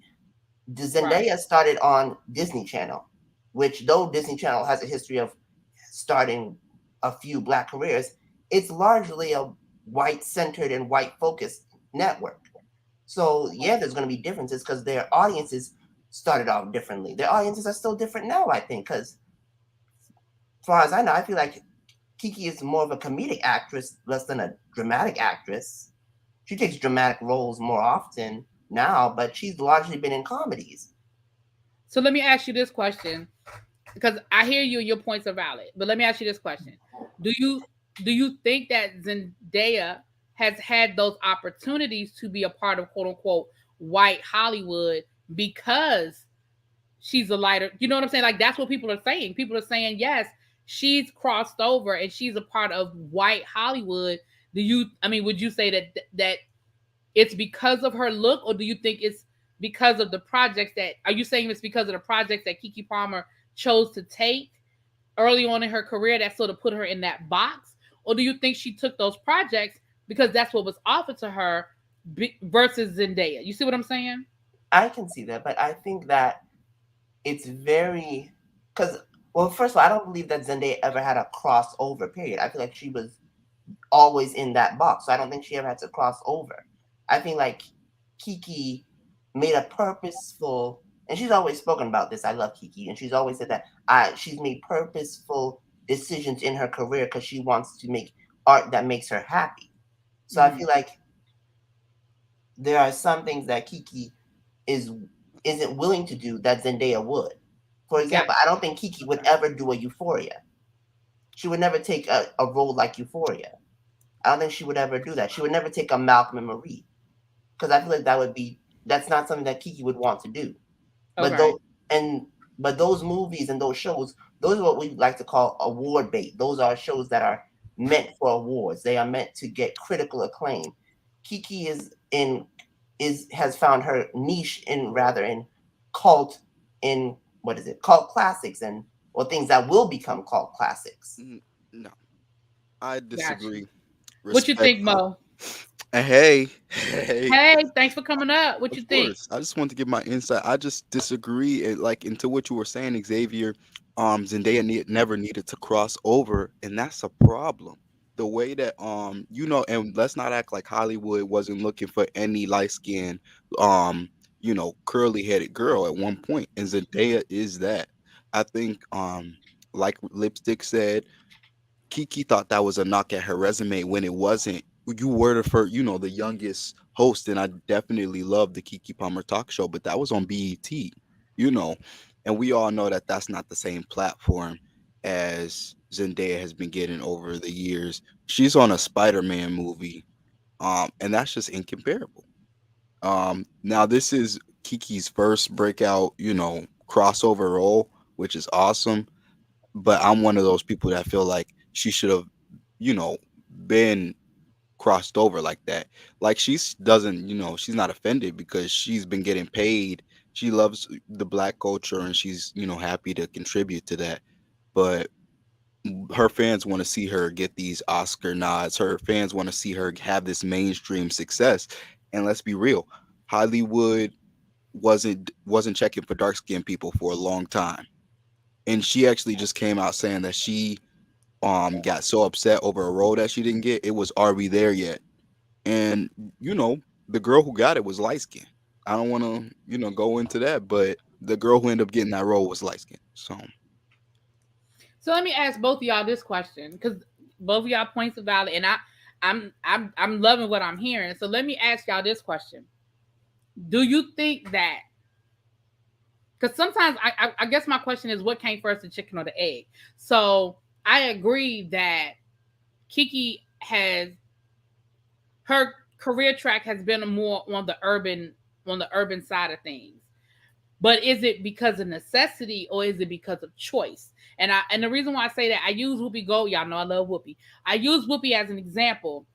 Whoopi Goldberg said that she got a lot of criticism for the movie roles that she chose after she won the Oscar for A Color Purple. She did mhm. Jumpin' Jack Flash and Burglar, and she got a lot of criticism. And what she said was, but that is what was being offered to me.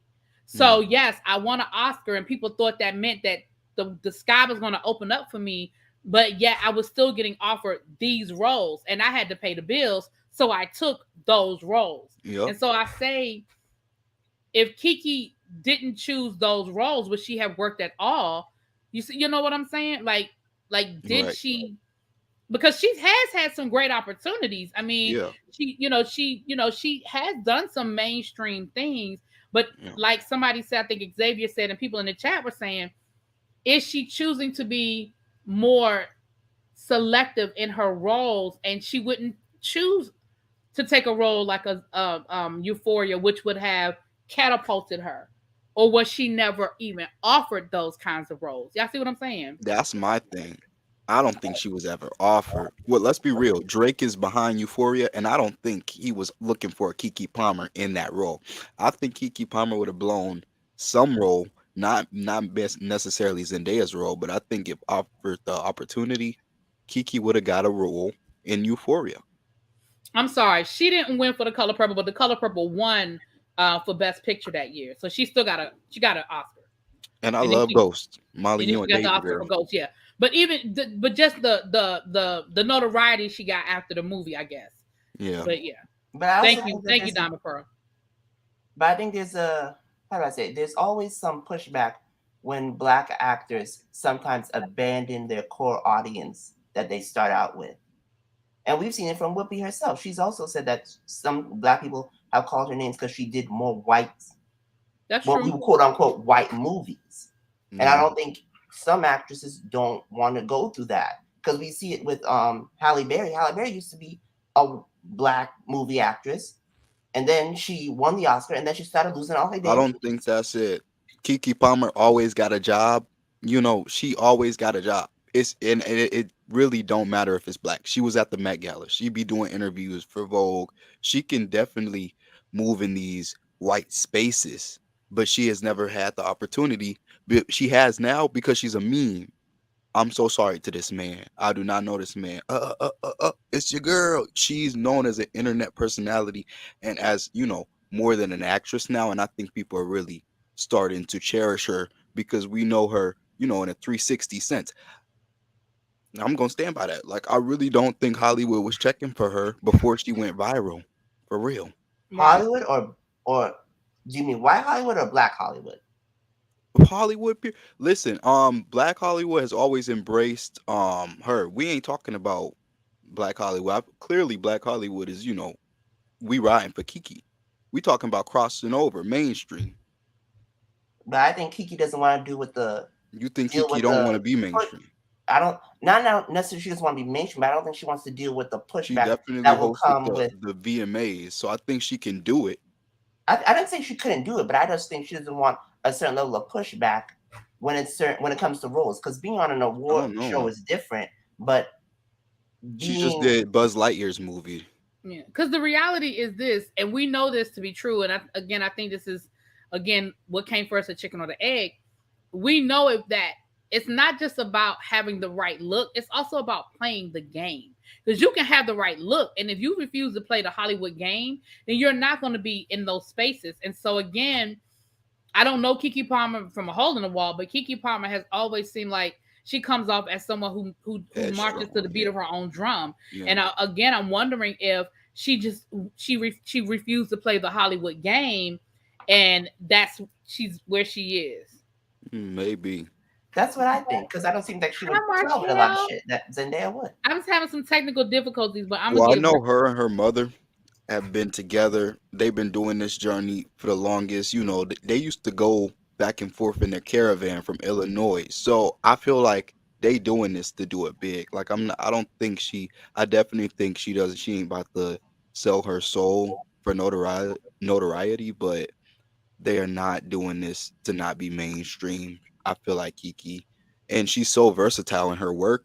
She's just not doing this to be, you know, Black Hollywood. She's doing this. She's a serious actress. Yeah, okay. I yeah. dropped the link again, you guys. I'll be here for about another 10 or 15 minutes. If anybody else But wants to this, come up and put their 2 cents in, because I'm appreciating the conversation and I'm appreciating the different points of view.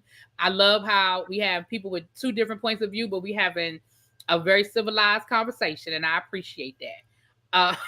Um, but there um, is nothing wrong with being a part of Black Hollywood exclusively. Like Jennifer Lewis, she is the mother of Black Hollywood, and she doesn't mind if no white person knows her at all. You You know, know what's funny? I saw her. I read because she just got her star on the Hollywood Walk of yeah, Fame, and I saw a video, and I don't know if it was a current video, or if it was just a video that resurfaced because she was getting her star, but she talked about that. She talked about how she wasn't known because she was on Broadway, and a lot of us black, especially us black folk, we don't really get into who's on Broadway. Like we think when stars go away, we're like, dang, where's so and so been? I ain't seen them in forever. And they've been on Broadway for 10 years. yep.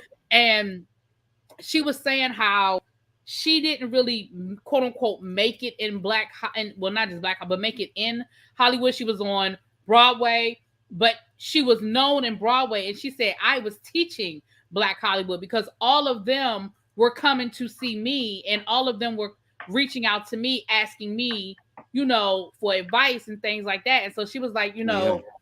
I was always there. I wasn't in front of the camera, but I was always around Oh, because she always had a job. exactly because I was so established on Broadway. And like you said, let me tell y'all something. If y'all want to hear something funny, please listen to Jennifer Lewis's book, her autobiography. She reads it herself, and listen, it is hilarious. Like if you like Jennifer Holiday, if you Mm. like Jennifer Lewis and just interviews and stuff like that, you will absolutely love her reading her own autobiography. That's all I'm gonna say. I loved Yeah, it. Kiki Palmer is in the new Jordan Peele movie. Yes, she I is. read it with Uptown Ray now up here on YouTube, and I loved the Jennifer Lewis book. It was real good. It was hilarious. It was Yeah. hilarious. Taraji just barely got Karate Kid. Listen, I don't mean no harm, but can we not put Taraji in this conversation? Because I love Taraji. She my DC homegirl, but Taraji is not. She don't have a lot of range. Yeah, What? I feel What do you bad. mean? What? She doesn't. Her Gabrielle Union. I'm sorry, they My don't. thing is, Vivica Fox. They don't have a lot of range. you I know Lisa what? Ray. Okay, now I think it's completely unfair to put Lisa Ray Ooh, in the same category as the Taraji P. Henson. I Not mean, the Taraji. The okay, because Lisa Ray could not do Hidden Figures, but Lisa Ray could do Baby Boy. Yeah. So I mean, okay, I won't. I'm not comparing. I'm talking about. I was talking about black actresses who didn't have a lot of range. I think yeah, Taraji, if you even when you were looking at Hidden Figures, did you not see some moments of Cookie? Did you not see some moments of, you know what I'm saying? Like, no, there are because some I feel like Cookie actresses would that never they are taken that. fully immersed in those characters, and you see, think of like a Jamie Foxx as Ray, Ray. yeah. Or He the was Django. fully immersed in that character. Think of Denzel Washington. They are fully immersed. Taraji, I love Taraji. I love Taraji. Don't get me wrong, but Taraji, 80% of her characters is the same person. Well, there's some people I saw TikTok saying that some actors are just playing themselves, like they just are themselves. Every character are them, just Yeah, saying the she got word. nominated for an Oscar. She got nominated. But the Listen, Karate Kid, I could see what you're saying because I feel like she was the same character as Cookie in the Karate Kid. right? I don't mean, think so. think of Gabrielle Union. Like Gabrielle Union is always the Clover's cheerleader. Like Yeah, even Well, when, that's and there was a that's couple just of roles where she tried to play serious, and I mean, it was. I was like, okay, girl, that's not your thing. And listen, it's nothing wrong with that. Listen, there's everybody nothing have a wrong with niche, building your resume on rom coms or building your resume on thug movies. Like that's it. Listen, do you? right? But it just is what it is. Everybody isn't going to be, I mean, listen, as much as we love Sam Jackson, I could put Sam Jackson in that category. Even when he was playing a damn Jedi, were y'all not waiting for him to just cut somebody out? I didn't watch Yeah. that movie because I knew what it was gonna get. But Ooh, You know what not I'm you knew what saying? was gonna give. Like, I love Sam Jackson, and don't get me wrong, Sam Jackson definitely has range because he's been on Broadway and he can give you range, but he has chosen these roles where at this point now, when you see Sam Jackson, you just know somebody gonna get cussed out at some point. Yeah, but so do you you think they're waiting on it. typecasted or that's just the range of their acting ability? I think it's a little bit of both. Because And the same. even as a Jedi Knight, even when I think he was trying to give me something different, I didn't get it. Well, what are some actors and actresses y'all think, have done that? Have just only, catered to the Mainstream. black community. Maybe Oh, because I think Hell, Vivica Loretta Fox. Devine, she's wanted to be mainstream as well, but she's been outspoken about how it was hard for her to get jobs, that were not typecast. And I agree. And I think now if we want to talk about typecasting and colorism and stuff, I think Loretta Devine has been a victim of not so much the complexion of her skin, but her size. yeah, So, Yeah, yeah. I think, Definitely. I think she's definitely been put in boxes because she was a plus size actress. yes, ma'am. Why She's she always always plays been the some? Oh mom, wait, but I will say, but I think that's another thing. That was the one role that I really feel like was very groundbreaking for her and very different was the role she played on Being Mary Jane, where she played that stud lesbian. Ooh, I did love that. I love that. The scammer. Yeah. Yeah, Yeah, I love that. yeah, So I yeah. feel like I I mean, guess but you know what? it is a combination of Yeah, it's definitely a combination. And getting back to Kiki, we love you and we appreciate everything that you've done. But we just want you to know that this is the only the beginning, and you deserve Oh, better. see, yeah, I mean, definitely the talent is there. I love Kiki, and I've always loved. Again, I remember her. I go back to A Kill and a Bee. Like I've always Right. loved me some Kiki. What you want to say, little baby? What you want to say, girl? It's a combination of both. It's a it's multifaceted, and I hate that it's just being boiled down to just And I agree skin with you. color. I agree with you 100%. Because one thing that we do not consider is that these people choose the roles they want. And even if you aren't offered a role, there's still an opportunity for you to go out and audition for a role. We saw that with the recent Batman. The character Zoe Kravitz got, she wasn't the person that they wanted for the role. She was not the person that they thought was going to show up to the audition. Matter of fact, they told her no, but she went in for it anyway. And for me, her aesthetic is even more less ethnic looking, if you will, than Zendaya's, but she still went for the role anyway. But again, But doesn't that prove the point about colorism? I mean, look at Zoe Kravitz.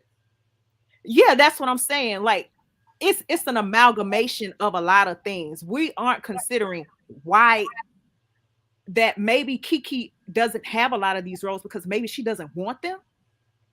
Again, actors choose some of these roles based on their personality. For instance, Halle Berry and always losing her child. What is that about? Oh, That's a choice. That has to yeah. See, that's another thing. But if Let's you look open at that Halle up. Berry's career, she's made conscious decisions to give us something different. Yeah. That's true, but at the same time, when she And she catapulted also was when she had the played a choice. crackhead. Yeah. She catapulted when she played a crackhead, and she wasn't even a star of the movie. And that's another thing. Why are we always catapulting when we playing a crackhead, or we playing a drug dealer, or we playing somebody's abusive mama? Why is that the only role that catapults us? but again, I think it's also an amalgamation of things. It's a cult. Yeah, racism, colorism, yeah, that all plays into it. But at the same time, a lot of these actors and actresses do choose what roles they have. Personally, to me, I think I see Kiki. I don't really view, even though she is upper echelon Black Hollywood, she is crossover to me because she was on an ABC show and she was hosting the Met Gala. Well, she was on an interview. She was an interviewer, rather than being invited.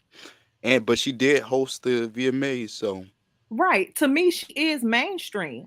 I just think because of the roles that she's playing, she's not doing a lot of more salacious roles, if you will. But again, that's Kiki's personality. She's not a yeah. salacious person. If you follow her, she's not someone who's looking for attention from who she's sleeping with, who she's Ooh. dating, what controversy she's kicking up in the That's true. media. But neither is Zendaya. My only issue is that Zendaya has not been out as long as Kiki, and her acting, they could be on the same level. And Zendaya has rise faster than Kiki. But And that again, isn't, it and goes that back brings to me the role. It this. goes back to the role you took, and because Sam Jackson, again, I saw an interview with Sam Jackson, and he was talking to, and I think he was talking to Felicia Rashad. But again, don't quote me, but I think he was talking to Felicia Rashad, and he said, "Do you ever feel like you were in the right place, but it just wasn't your time?" And Sam Yes. Jackson talked about when he was on Broadway, and he talked about he was on Broadway with Lawrence Fishburne. He was on Broadway with Denzel. He was on Broadway with all of these like Black actors that came out in the 90s, and they all passed him by. And he said, "Well, I'm in the right place because I'm in the same place that they're in, and I'm in the same spaces that they're in. It's just not my time yet." And Right. so to say, "Oh, well, someone's been around longer, but they haven't." Listen, that's Hollywood. You get the right role, and look at Cardi B. Exactly. Whether you like Cardi B or not, look at all of the rappers, female rappers that she bypassed for whatever reason she did it, whatever her appeal was. And look at her. This woman is now worth millions. She's got endorsement deals on top of endorsement deals. And Yes, I love Cardi. she is the sweetheart of the design world. They love her. The fashion world loves Cardi B. And for whatever reason, and there are a whole lot of, that's part of the reason why Nicki Minaj can't stand her, because Ooh, blue. Well, it is what it is. Nicki Minaj don't respect her come up. Really, for real, yeah.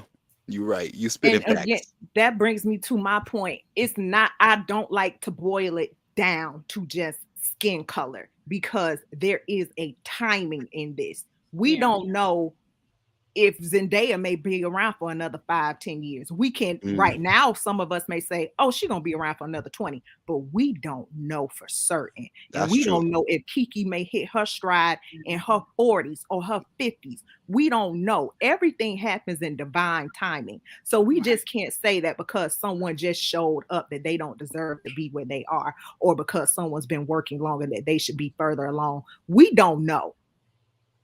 Tracy, what you got, boo? So we not gonna act like Hollywood doesn't have their token person for whatever season it is. Because let's be honest, we go through seasons where it's like every movie you look at, you see this one actor or one actress, and then they have their season, and then they move on to the next person, and then they move on to the next. When it comes to us.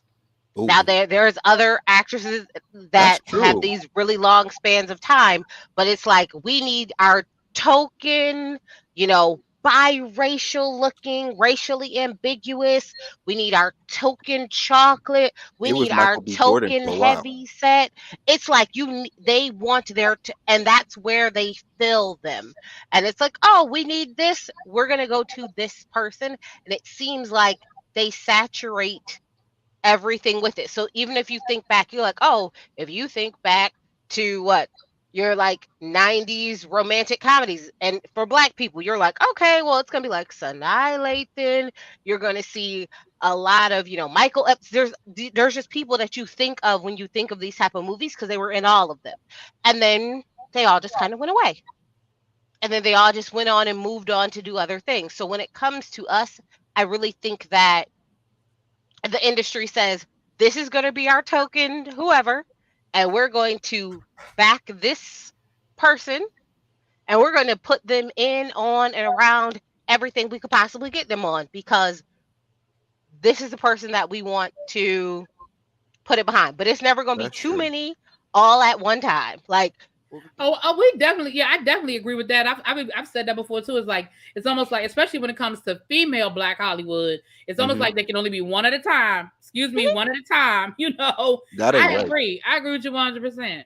Absolutely. So it turns into one of those things where it's like, I agree that some of it is you pick your role, right? So you pick, but it's not like you pick your role and you get the role. You pick the role that you want to apply for. You pick the role that you want to try out for. And sometimes it's like, oh, this person thinks she'll be good for this role. You should try out for it. So there's also levels to you pick your role, because just like all of us, you don't apply for jobs that you was qualified for, but you didn't get it. It didn't mean that you weren't qualified for it. You just didn't get it. So you could say like, oh, she only picks these types of jobs, but then someone also has to pick her. There are actors and actresses who don't have to audition. They're like, oh, such and such wants this role. They got it. And they just move right along. Yeah, and there is no other thought.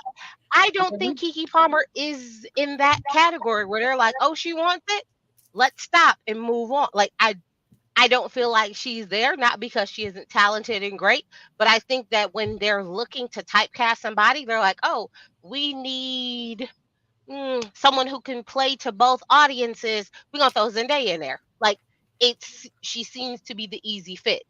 And other people like Zoe Kravitz, you look at her and you think, and you're like, yeah, but she has this level of edge to her that Zendaya doesn't have. Zendaya has this soft, I can go anywhere. I'm very versatile. I'll be a fashion girl this day. I'll be an actress this day. I'll be laid back in jeans this day.